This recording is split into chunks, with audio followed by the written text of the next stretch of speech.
करवा चौथ का संस्कार। एक विचार के तहत आज कहानी का शीर्षक है करवा चौथ का संस्कार। करुणा ने जैसे तैसे मुकेश को ऑटो में बैठाया। भैया जल्दी चलो, 9 बजने वाले हैं, लगभग 1 घंटे का समय लग जाएगा हमें एम्स पहुंचते पहुंचते। करुणा ने अपना बैग और मुकेश दोनों को संभालते हुए ऑटो ड्राइवर से कहा। ऑटो ड्राइवर ने अपना ऑटो स्टार्ट किया और हॉस्पिटल की ओर चल दिया। इनको क्या बीमारी है बहन जी? ऑटो ड्राइवर ने शीशे में देखते हुए करुणा से पूछा। वही तो पता नहीं लग रहा भाई साहब, पूरे 2 महीने हो चुके हैं अस्पतालों के चक्कर काटे जा रही हूँ। अभी पिछले सप्ताह टेस्ट हुए थे, उन्हीं की रिपोर्ट आने वाली है, पता नहीं क्या होगा, करुणा ने जवाब दिया। आप अकेली ही इन्हें लिए घूम रही है? क्या घर में कोई और नहीं है? मेरा मतलब है घर में कोई मर्द तो होगा, आपके ससुर, देवर या आपका भाई, क्या कोई भी आपके साथ नहीं है? ऑटो ड्राइवर ने फिर से सवाल किया। ऑटो ड्राइवर की बात सुनकर करुणा कुछ देर चुप रही, फिर कुछ सोचकर बोली, भैया कौन किसके लिए जाता है? अब कहाँ किसी के पास दूसरों के लिए टाइम है, अपनी परेशानियों का सामना खुद ही करना पड़ता है। मैं तो परेशान हूँ ही, सोचती हूँ क्यों औरों को परेशान करूँ, कोई कब तक जाएगा? मुकेश का सर अपनी गोद में रखते हुए करुणा मुकेश से कहती है, आपको कोई परेशानी तो नहीं हो रही है ना? मुकेश कुछ बोल नहीं रहा था, वह तो करुणा को देखे जा रहा था। ऐसा लग रहा था कि मुकेश ने मुद्दतों से करुणा को देखा ही ना हो। करुणा कुछ मुस्कुराई और बोली, इस तरह क्यों देख रहे हो, कुछ कहना चाहते हैं आप? मुकेश की जुबान से कुछ न बोला और ना के रूप में गर्दन हिला दी और वह सारे रास्ते करुणा को देखता ही रहा। लीजिए बहन जी, आपका हॉस्पिटल आ गया, ऑटो वाले ने ऑटो रोकते हुए कहा। करुणा ने ऑटो से मुकेश को उतारा और अपने कंधे पर मुकेश का हाथ रखकर उसे अपना सहारा देकर ले चली। बहन जी, अगर परेशानी मान रही हो तो मैं अंदर तक छुड़वा दूं भाई साहब को? ऑटो ड्राइवर ने पूछा। नहीं नहीं भैया, चले जाएंगे, परेशानी कैसी? और मैं इनसे भी परेशान हो जाऊंगी तो मेरे जीने का मतलब ही क्या रह जाएगा? करुणा मुकेश को लेकर हॉस्पिटल के अंदर चली जाती है। डॉक्टर के रूम के बाहर बैठे 1 घंटे से भी ज़्यादा का समय हो जाने के बाद उनका नंबर आया। अंदर गए तो डॉक्टर ने करुणा से कहा, क्या आपके साथ कोई और भी है? नहीं डॉक्टर साहब, हमारे साथ कोई नहीं है, हम दोनों ही हैं। क्या बात है, कोई परेशानी वाली बात है क्या? हाँ, सोच रहा हूँ आपके साथ कोई परिवार वाला हो तो बताऊं, डॉक्टर ने गहरी सांस भरते हुए कहा। कोई बात नहीं डॉक्टर साहब, मैं ही इनका परिवार हूँ और यह मेरा परिवार है। जो भी बात है आप बेझिझक कह दीजिए। डॉक्टर नर्सिंग अटेंडेंट को बुलाते हैं और पेशेंट को बाहर ले जाने के लिए बोलते हैं। लेकिन मुकेश यह कह देता है कि जो भी बात है डॉक्टर साहब आप मेरे आगे ही बता दीजिए, परेशानी मुझे है तो सामना भी मुझी को करना पड़ेगा।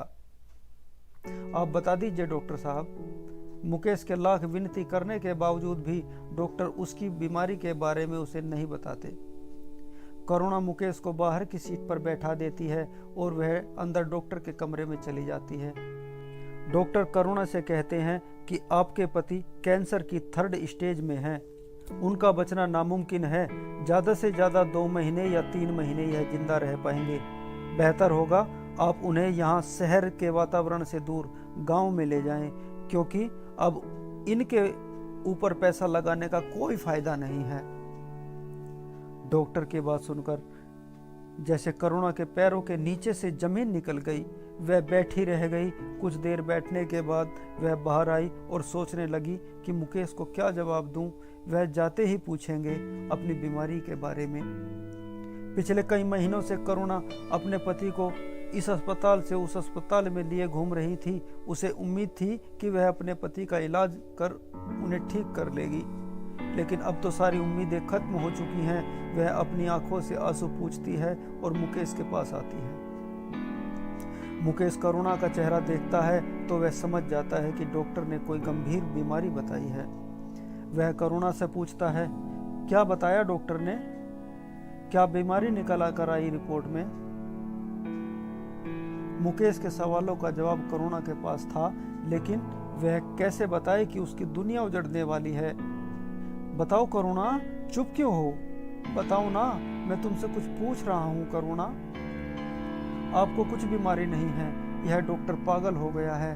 हम बीकानेर जाएंगे, कहते हैं वहाँ बहुत अच्छा डॉक्टर है और उसके वहाँ से इस बीमारी के बहुत से लोग ठीक भी हो गए हैं। बीकानेर जाएंगे? इसका मतलब करुणा, क्या मुझे कैंसर है? बोलो करुणा, कौन सी स्टेज का कैंसर है करुणा? करुणा झूठ बोलते हुए मुकेश से कह देती है कि अभी अभी शुरुआत हुई है, यह फर्स्ट स्टेज का कैंसर है। आप बैठिए, डॉक्टर ने जो दवाइयाँ लिखी हैं मैं दवाइयाँ लेकर आती हूँ। इतना कहकर करुणा दवाइयों का पर्चा लेकर दवाइयाँ लेने चली जाती है। कुछ देर बाद करुणा दवाई लेकर आती है तो वह दोनों दवाई लेकर घर की ओर चलने लगते हैं। करुणा ऑटो कर लेती है और वह दोनों घर आ जाते हैं। डॉक्टर के कहने के बावजूद भी करुणा का मन नहीं मानता और वह इधर उधर मुकेश को लिए घूमती रहती है। वह अपने पति को लेकर बीकानेर चली जाती है। बीकानेर में कैंसर का एक स्पेशल हॉस्पिटल है जो पूरे भारत में बहुत ही प्रसिद्ध है। वहाँ का इलाज बहुत आरामदायक था। मुकेश की हालत में पहले से काफ़ी सुधार आता जा रहा है। एक दिन शाम के समय मुकेश और करुणा दोनों बैठे हुए थे तो मुकेश करुणा से पूछता है, करवा चौथ कब है करुणा? शायद 1-2 दिन ही बाकी है ना? हाँ, कल ही है, लेकिन अब की बार तुम व्रत मत करना, मैं ही कर लूँगी। तुम्हारी हालत ऐसी नहीं कि तुम व्रत करो। नहीं करुणा, मैं व्रत जरूर रखूँगा।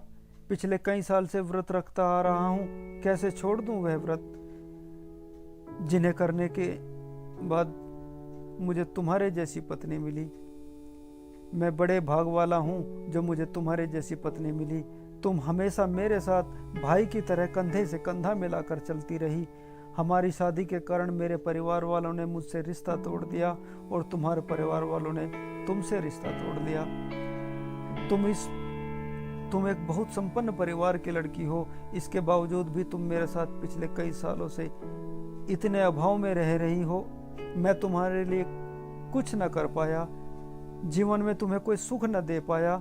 मेरा कोई सगा भाई नहीं है, लेकिन अगर कोई होता भी तो तुम्हारे जितना प्यार और विश्वास और साथ शायद न दे पाता। मुझे पता है करुणा, तुमने मेरे साथ कितनी मुश्किलों का सामना किया है। इतना तो कोई किसी के लिए नहीं करता जितना तुमने मेरे लिए किया है। कभी तुम्हें अच्छे कपड़े न दिला पाया, कभी तुम्हें कहीं घूमने नहीं लेकर गया। यह छोटा सा कमरा, यह भी तो किराए का है। काश मरने से पहले तुम्हारे लिए कुछ कर पाता। इतना कहकर मुकेश रोने लगता है। मुकेश को अपने सीने से लगाते हुए, ऐसी बातें ना करो, आपके सिवा मेरा है ही कौन? आपके बिना कैसे जी पाऊंगी? और यह आपका बेटा, इसको भी तो बहुत जरूरत है जी।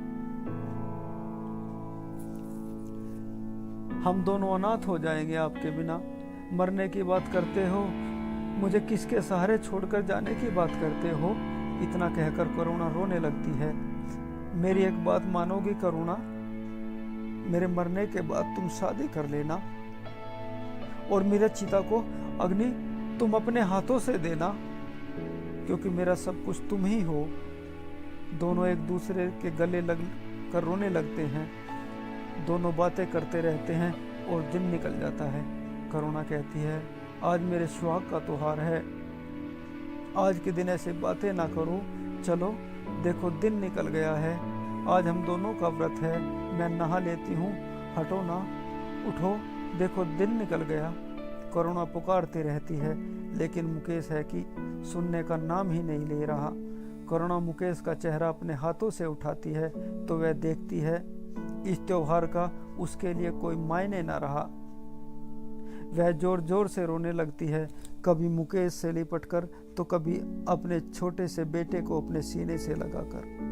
मोहल्ले पड़ोस के लोग इकट्ठा हो जाते हैं। मुकेश के कुछ रिश्तेदार भी आ जाते हैं और अंतिम संस्कार की तैयारी करते हैं। अंतिम संस्कार के लिए मुकेश कि मृत शरीर को शमशान ले जाया जाता है, जहां करुणा अपने बेटे के साथ अपने पति को मुखाग्नि देती है। कहानी कैसी लगी दोस्तों? पसंद आई हो तो लाइक, कमेंट, शेयर और सब्सक्राइब ज़रूर करना। बहुत बहुत धन्यवाद।